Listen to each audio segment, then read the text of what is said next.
जय जय स्वामी समर्थ. श्री स्वामी समर्थ. नमस्कार प्रेमळ भक्तांनो. ज्या भक्तांचा खरोखर स्वामींवर मनापासून विश्वास आहे त्यांनी हा व्हिडिओ शेवटपर्यंत बघा, आणि ज्यांचा देवावर किंवा देवाच्या शक्तीवर विश्वास नाही त्यांनी हा व्हिडिओ नाही बघितला तरीही चालेल.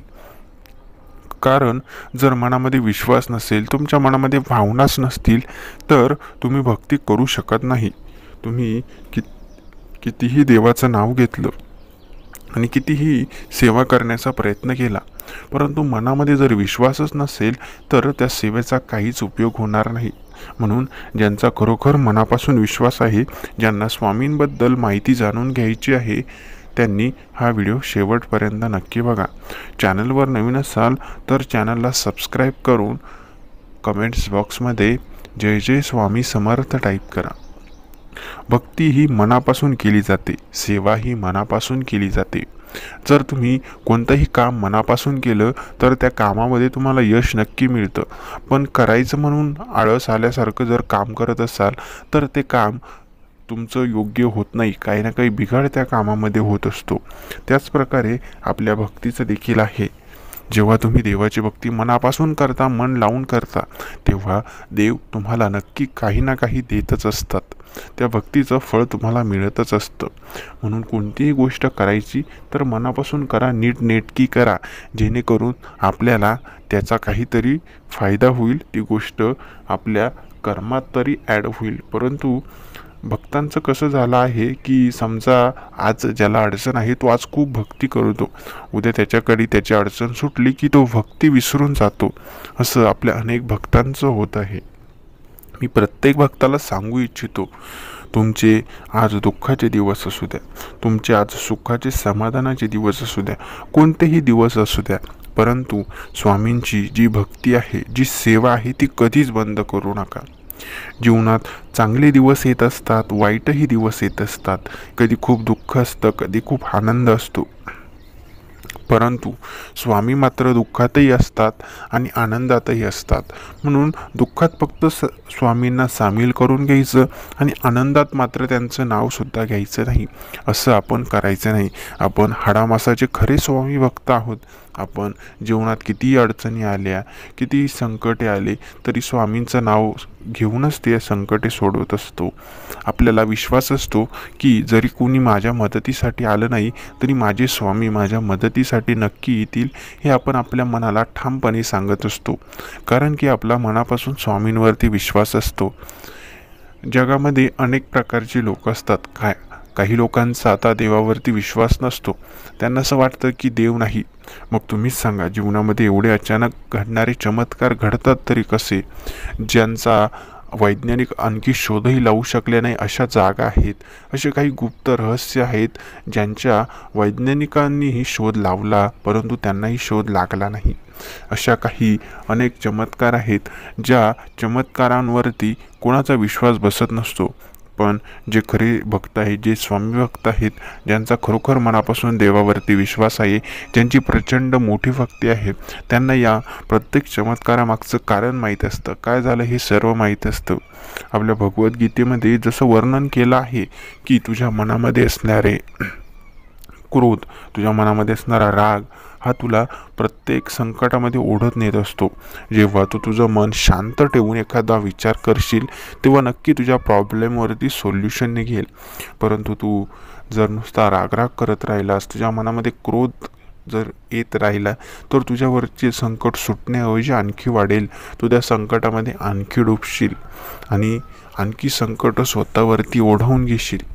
आपल्या भगवद्गीतेमध्ये आपल्या जीवनामध्ये चालणाऱ्या गोष्टींचा उल्लेख केला गेला आहे. भगवद्गीता श्रीकृष्णांनी सांगितली होती, परंतु त्याचा संदर्भ आजही आपल्या जीवनाशी जोडला गेला आहे. आपल्या जीवनात प्रत्यक्ष घडणाऱ्या घटनांचा उल्लेख तेव्हा केला गेला होता.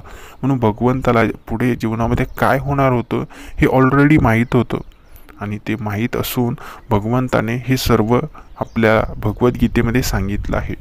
म्हणून कितीही वर्ष झाले तरी भगवद्गीतेचा मात्र व्हॅल्यू कमी होणार नाही. कारण ॲक्च्युली जे जीवनामध्ये घडत आहे तेच भगवद्गीतेमध्ये सांगितलं गेलं आहे. ज्यांना शक्य होईल त्यांनी भगवद्गीता नक्की वाचा. ती वाचल्यानंतर तुमच्या ज्ञानामध्ये खूप भर पडेल आणि जीवनामध्ये कसं सुखी समाधानी राहायचं, कोणत्या वेळी कोणता डिसिजन घ्यायचा, हे सर्व तुम्हाला नक्की समजेल. जीवनाच्या वाटेवरती जेव्हा तुम्हाला अनेक लोक मदत करतील तेव्हा त्यांची मदत आपण जीवनाच्या शेवटच्या टप्प्यापर्यंत विसरायची नाही. त्यांचे ते उपकार आपण कधीच विसरायचे नाही. कारण कुणीही आपल्याला जरी हात दिला, मदतीचा हात दिला, तरी आपण त्याला खाली ओढायचं नाही, तर त्याला वरती घेऊन जायचं आहे. अनेक आपल्या समाजातील लोकांना सवय असते की ज्यांनी आपल्याला मदत केली त्यालाच आपण खड्ड्यामध्ये फाडत असतो. परंतु हे सर्वात मोठं पाप आहे. त्याने आपल्याला मदतीचा हात का दिला, तर आपण पुढे जावं, आपणही जीवनामध्ये काहीतरी करावं. आपल्याबद्दल त्याच्या असणाऱ्या भावना आपण सर्व काही तोडून टाकतो आणि जीवनामध्ये त्याला मागे पाडतो आणि आपण पुढे जातो. जीवनात तुम्ही पुढे नाही गेला तरी चालेल, परंतु तुमच्यामुळे कोणाला मागे पाडू नका, तुमच्यामुळे कोणाचं नुकसान करू नका. कारण तुमच्यामुळे कोणाचं नुकसान होत असेल तर ही मदत नाही घेतलेली बरी असते. जर तुम्हाला कोणी मदत केली ना, तर त्याची मदत नक्की घ्या, परंतु त्या मदतीच्या बदल्यामध्ये त्याला दुसरी काहीतरी गोष्ट नक्की प्रोव्हाइड करा, जेणेकरून तो देखील जीवनामध्ये ग्रो करू शकतो. परंतु आपल्याला सवय लागली आहे की ज्याने मदत केली त्याचाच हात ओढायचा. परंतु हे असं केल्याने आपण जीवनामध्ये खूप मोठी बाजी मारतो का हो, तर अजिबात नाही. जीवनामध्ये आपण आणखी पाप आपल्या गळ्यामध्ये ओढावत असतो आणि स्वतःला आणखी मागे नेत असतो. जेव्हा तुम्ही दुसऱ्याला मागे ओढाल तेव्हा तुम्ही आपोआप मागे जाल. तुमच्या एका हाताने जरी कोणाचं वाईट केलं आणि दुसऱ्या हाताने कोणाचं चांगलं केलं, तरी वाईट हाताचा प्रभाव हा जास्त तुमच्या जीवनावरती पडत असतो. म्हणून कोणाचं चांगलं करता नाही आलं तरी चालेल, परंतु कोणाचं वाईट तरी करू नका. जीवनामध्ये ज्या गोष्टी तुम्हाला मिळणार नाहीत त्या गोष्टी मिळवण्याचा प्रयत्न नक्की करा, पण कोणाच्या त्या गोष्टी ओरबाडू नका किंवा कोणाच्या लुटू नका. जीवनामध्ये जे कमवायचं ते कष्ट करून कमवा. कोणाचं फुकटचं एक रुपयाही घेऊ नका. कोणाचे पैसे घेतले असेल तर ते पैसे कोणाचे बुडवू नका. आज नाही देता आले, काही वर्षांनी द्या, काही दिवसांनी द्या, परंतु नक्की द्या. कारण ते पैसे त्याने कष्टाने कमावलेले असतात आणि आपण ते पैसे कधी बुडवू नये, ही देखील जीवनातील खूप मोठी गोष्ट आहे. कारण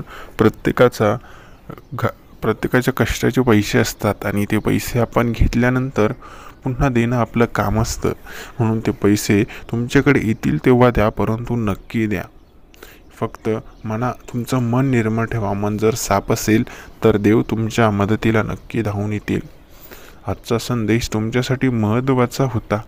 आजच्या संदेशामुळे तुम्हाला खूप काही चांगल्या गोष्टी शिकायला भेटल्या आणि ह्या गोष्टी नेहमी लक्षामध्ये ठेवा.